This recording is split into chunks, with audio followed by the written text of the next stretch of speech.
Good morning. 9th class बेटा, 3rd chapter को जो है स्टार्ट करते हैं, क्योंकि 2nd चैप्टर के MCQ सारे 2nd चैप्टर की रिवीजन जो है कंप्लीट हो चुकी है। तो आई थिंक जो है हमें 3rd चैप्टर को स्टार्ट कर देना चाहिए।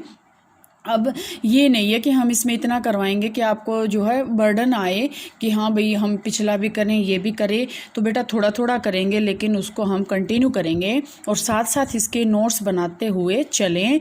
और 2nd चैप्टर की नोटबुक मेरे पास सभी पिक लेके जितना काम हुआ है विद MCQs वो आप सारे सभी के सभी मेरे पास सेंड करेंगे।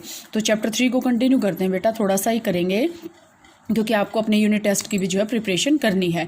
देखो बेटा, ancient Indian and Greek philosophers have always wandered about the unknown and unseen form of matter.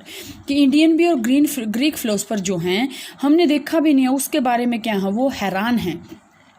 The idea of divisibility of matter was considered long back in India. पीछे जो हैं जो मैटर को जो है डिवाइड किया गया वो 500 ईसा ये जो BC मतलब ईस्वी पूर्व ईस्वी जो होता है उसमें जो है इसको डिस्कवर किया गया। N Indian philosopher Maharshi Kanad postulated that if we go on dividing matter, मतलब जो आपका पदार्थ है अगर हम उसको डिवाइड करें, we shall get smaller and smaller particles. Ultimately a stage will come when we shall come across a stage we shall come across the smallest particle beyond which further division will not be possible। अब ये इस जो matter है ना, इसको क्या कर रहे हैं, डिवाइड कर रहे हैं। तो ये फिलोसफर या जो आपके पास इसमें ये हैं इंडियन फिलोसफर था, इसने क्या कहा कि अगर हम उसको डिवाइड करते जाएंगे एक स्टेज आपके पास यहाँ से ऐसी आएगी जब वो डिवाइड होना बंद हो जाएगा। ही नेम्ड दिस पार्टिकल्स परमाणु, मतलब अणु पदार्थ का सबसे छोटा part that can not be divide. अब आपके पास देखो MCQs इसी टाइप के क्वेश्चंस बनते हैं। The matter means the state of matter, the part of matter which can not be divided सब डिवाइडेड, या विच कैन नॉट बी सब डिवाइडेड, मतलब हम उसको जो है आगे और पार्ट्स में डिवाइड नहीं कर सकते, उसको हम क्या बोलते हैं, परमाणु। Another Indian philosopher, Pakhuda Katamana, elaborated that doctrine and said that these particles normally exist in a combined form which gives us various forms of matter। अब कोई ये ज़रूरी नहीं है, ये अदर जो है पाकुदा जो ये साइंटिस्ट आया इसने ये बताया कि जो ये स्टेट ऑफ मैटर है which can not be divided, ये कोई ज़रूरी नहीं है कि एक ही स्टेट ऑफ मैटर हो, वो आपके पास वेरियस स्टेट में जो है मैटर की फॉर्म में एग्जिस्ट कर सकती हैं। Around the same era ancient Greek philosopher Democritus and Leucippus suggested that if we go on dividing matter, a stage will come when particles obtained cannot be divided further। इन्होंने भी यही इसको find out किया कि जब हम particles को तोड़ रहे हैं तो एक ऐसी स्टेज आ जाएगी जब उन पार्टिकल्स को तोड़ना जो है मुश्किल हो जाएगा। Democritus called this individual particles atoms.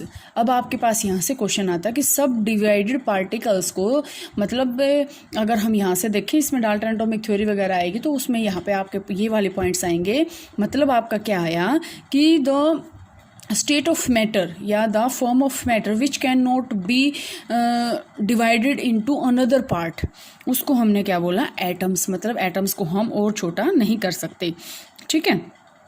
All this was based on philosophical consideration and not much experimental work to validate these ideas। ये सिर्फ क्या है, कंसिडरेशन था, मतलब अनुमान लगाया था, कोई जो है इसके बेस पे आपके पास यहाँ से एक्सपेरिमेंटल नहीं था। By the end of the 18th century, scientists recognized the difference between elements and compounds and naturally became interested in finding out how and why elements combine and what happens when they combine। अब ये क्या कह रहा है कि जब 18th century का and हुआ तो साइंटिस्ट ने क्या किया कि डिफरेंस किया एलिमेंट्स और कंपाउंड्स में। 2nd यूनिट में आपके पास यही है कि एलिमेंट्स और कंपाउंड्स के बीच में डिफरेंस क्या होता है। नेचुरली क्या है, एक इंटरेस्ट बना कि क्या होता है जब वो एलिमेंट्स और कंपाउंड आपस में कंबाइन होते हैं। तो Antoine Lavoisier laid the foundation of chemical science by establishing 2 important laws of chemical combination।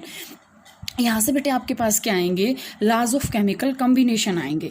अब देखो ध्यान से, लाज ऑफ केमिकल कम्बिनेशन आपको क्या कहता है, लाज ऑफ द फॉलोइंग 2 लाज ऑफ केमिकल कम्बिनेशन। लाज ऑफ केमिकल कम्बिनेशन का मतलब क्या होता है यहाँ पे कि कोई भी केमिकल आपस में किस फॉर्म में कंबाइंड हो रही हैं। The following two laws of chemical combination were established after much experimentation by Lavoisier and Joseph L. Proust. Joseph L Proust और जो यहाँ से क्या है ये लवोजियर ने दो ला दिए, वो कौन कौन से, लवोजियर ने और जोसेफ एल प्राउस्ट ने, और वो आपको क्या दिए, लॉज ऑफ केमिकल कॉम्बिनेशन। आज बेटा आप यहाँ तक इतना ही करेंगे, मीन्स आप यहाँ तक इतना पढ़ेंगे और इसके अंदर आप नोट्स में क्या बनाएंगे कि पहले क्या था, मैटर को किस में क्या, कौन से फिलोसफर ने क्या बताया, उसने परमाणु बताया, फिर इंडियन फिलोसफर ग्रीक फिलोसफर ने उसको क्या बताया, एटम बताया, एटम के बाद उसने क्या बताया, लॉज ऑफ केमिकल कॉम्बिनेशन बताया, और उसके बाद ये जो है लॉ ऑफ कंजर्वेशन ऑफ मास। अब इसके अकॉर्डिंग मैं थोड़ा सा अगर आपको आइडिया दूँ तो law of conservation of mass क्या होता है, mass can neither be created nor be destroyed. Mass को ना तो हम बना सकते हैं ना इसको डिस्ट्रॉय कर सकते हैं। जैसे आपके पास न्यूटन का फर्स्ट लॉ है ना, energy can neither be created nor be destroyed. तो वो इसका प्रिंसिपल न्यूटन का नहीं है ये, उसका है ये थर्मोडाइनामिक्स का, ठीक है, थर्मोडाइनामिक्स का है, अभी आपके में नहीं है, तो ये आपके पास जो है बेटा कल करेंगे।